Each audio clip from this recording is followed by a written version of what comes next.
Hello and welcome to this Metaphysical Sunday service brought to you by Transcending Ascension. Today we're going to start our journey through A Course in Miracles.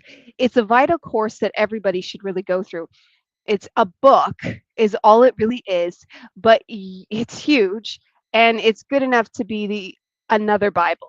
It's fantastic information. The woman, I won't bring you through the whole story, but it's basically channeled information, and she says she's pulling it through Jesus himself.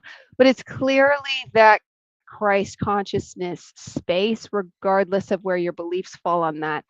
It is pure Christ consciousness wisdom at its finest. So for today's lesson, I'm just going to dive right in. We're going to read the chapter, and I want you to follow along and do the exercise with me as I read. It's just a quick little thing, and then we'll discuss. Nothing I see in this room or on this street, from this window, in this place means anything. Now look slowly around you and practice applying this idea very specifically to whatever you see. This table does not mean anything. This chair does not mean anything. This hand does not mean anything. This foot does not mean anything. This pen does not mean anything.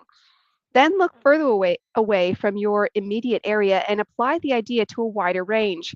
That door does not mean anything. That body does not mean anything. That lamp does not mean anything. That sign does not mean anything. That shadow does not mean anything. Notice that these statements are not arranged in any order and make no allowance for differences in the kinds of things to which they are applied. This is the purpose of the exercise. The statement is merely applied to anything you see. As you practice applying the idea for the day, use it totally indiscriminately. Do not attempt to apply it to everything you see, for these exercises should not become ritualistic.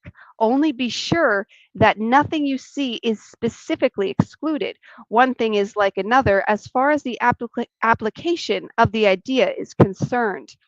So, this is important for you to take within yourself and understand that there is more for you to be dealing with than what you're actually seeing.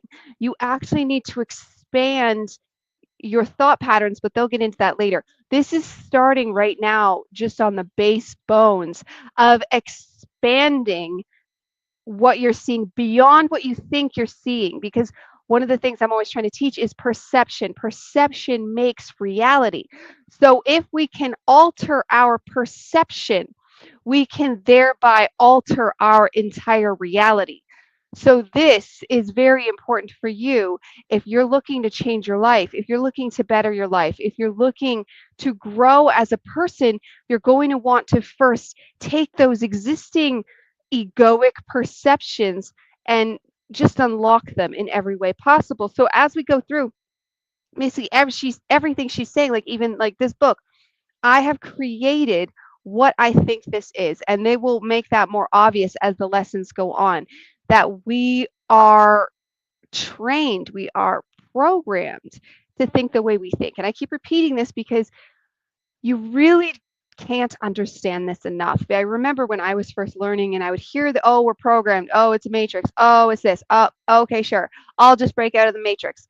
Like, you don't realize that it goes down to the core fundamental existence of who you think you are. Even when you become spiritual, you'll still be weeding through it all and going, oh, okay, that's not me. That's not me. That's not me. And you sweep it all away. That's why I'm really into things like especially human design, because it helps show what really is us and what can be swept away. Astrology, numerology, all fantastic for trying to and find your core self. And this is not finding your core self externally. You want to use a multitude of platforms to get your statistics, to run your numbers, and really allow that to help you find yourself, because no other human can help you. You can work with a life coach, you can work with a minister, you can work with whoever you want, a shaman. I hope you're still looking in a spiritual way, but ultimately you're going to need to know thyself within thyself to live a truly authentic soul-led life. And first things first is cutting away all the things that are not you And these lessons are fantastic. This book can be found for free almost anywhere. Like you just Google it, it'll come up like audio versions all over YouTube and other people doing lessons like I hope to do now. I am doing now. And the lessons don't even start until a good chunk into the book. So right here, it's like you're already going into these lessons with this knowledge and information that I'm bringing through a lot of it right now. And it's basically teaching, and this was written in like the 70s, so they were barely even aware of an ego, period, let alone how to break out of the ego.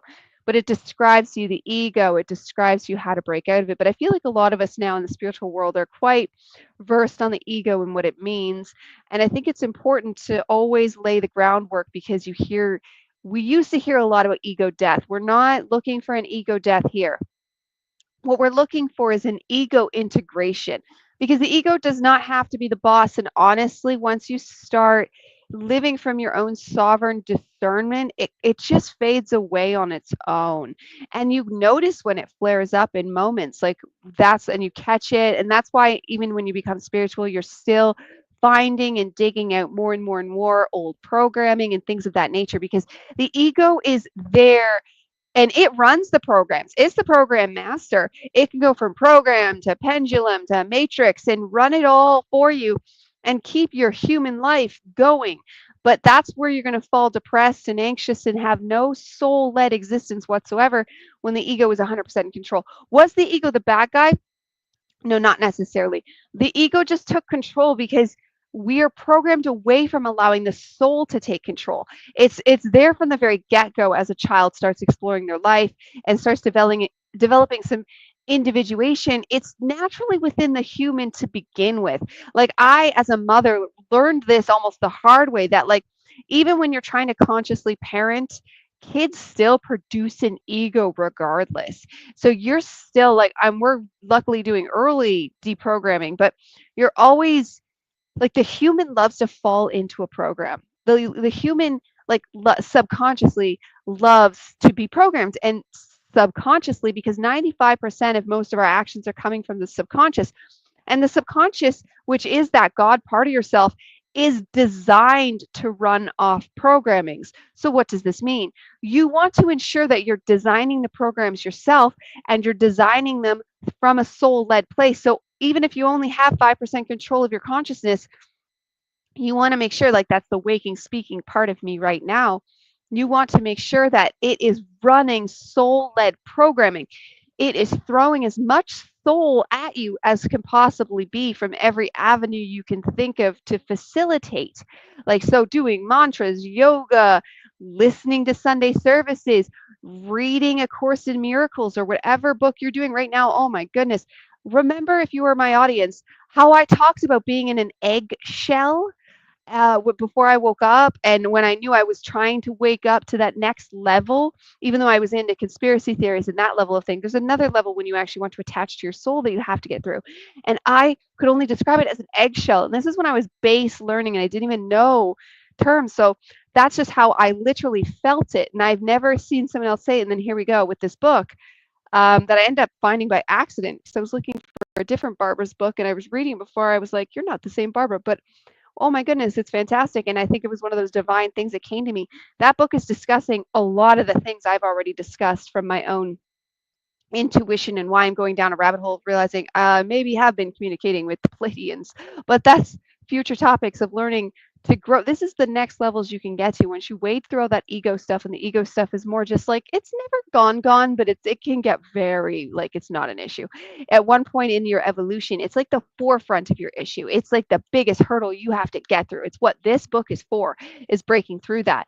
Because once you break through that, then you get to do so much soul up leveling and like the guides you talk to, the clarity in which you hear them, psychic abilities, and then one day hopefully Jedi powers, and we're actually moving stuff. But it starts in those incremental degrees. And first things first is taking control back from the ego.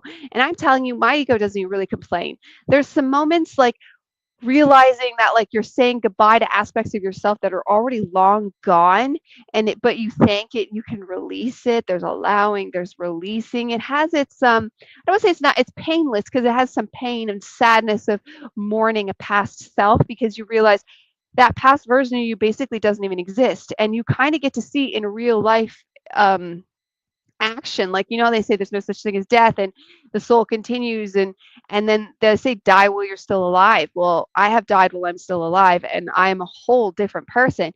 And it takes realizing that to completely let it go and not worry about returning to old patterns because it's been so many, many, many years that you couldn't bring that person back online if you wanted to. But it's just energetically still stuck within you, and you can release that and release that and release that. But that's the stuff you get into later when you're already soul led and you're just following your soul led discernment and your soul led sovereignty. Each person individually is going to follow that differently. This comes into human design where I'm splenic, so I'm instant intuition. If you're emotional, though, you might need to go slower. If you're sacral, you're also intuitive from a different manner. If you're self led, you get to decide whatever you want. If you're outside led, you have to wait for other people to tell you what you want. So there is some people that actually are more meant, but they're still very, very powerful and they have their own ways of doing things. So that's not, if you are a mental, like no authority, it's called no authority, you're actually extra powerful. So you don't want to give away your authority. It's a whole separate lesson that you need to be taught because you're very, very powerful. But that's beyond our point and things that we can absolutely grow and learn into. I do a series on human design weekly as well that's already up on my YouTube, just the Human Design Collective. And we just dive in, me and a human design expert, Todd Rowan, into human design week after week, digging things out because that's the next level. That is the next level for humanity in general. There's things coming, like it's explaining 2027 and what that means. It's explaining how the human is literally mutating year after year after year. That's what we're going to talk about this week, but it won't come out for a few weeks after that. We just keep mutating and grow in a good way. Like the X-Men, we're all X-Men. Like we, in the middle of the 1700s, we were only a seven-centered human being. Now we are a nine-centered human being, and in 2027, things are going to shift more. We're mutating, like our larynx has expanded, our ability to speak, and first came the word. That's not an, like, listen to the way people wrote once upon a time, and they used a lot more words to say like the same thing. Now we have a way of conveying information that, and it's almost like that autistic power. Like I know I slightly am, and there's a lot of starseeds that are realizing like autism is that magic ability to hone in and focus.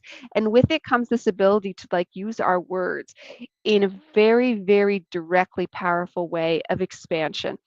And this is just one of those energy things. Every single word is an energy file for you to download. So expansion, expansion, expansion. And what's happening right now is expansion, expansion, expansion, thanks to the word, probably. And then the internet, what's happening right now is a direct correlation of that. As within, so without. You're always going to see what's happening in multiple avenues. And that's this right now.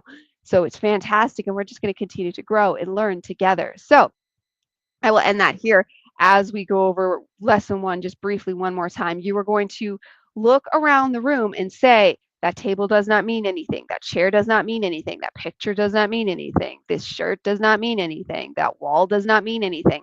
Because we are trying to peel back the layers of our pre-existing perceptions so that we can start to dig out where our soul is and lead a soul led life instead of an outside programmed led life. So good luck to you. Divine blessings to you all. Thanks for tuning in. Transcending Ascension.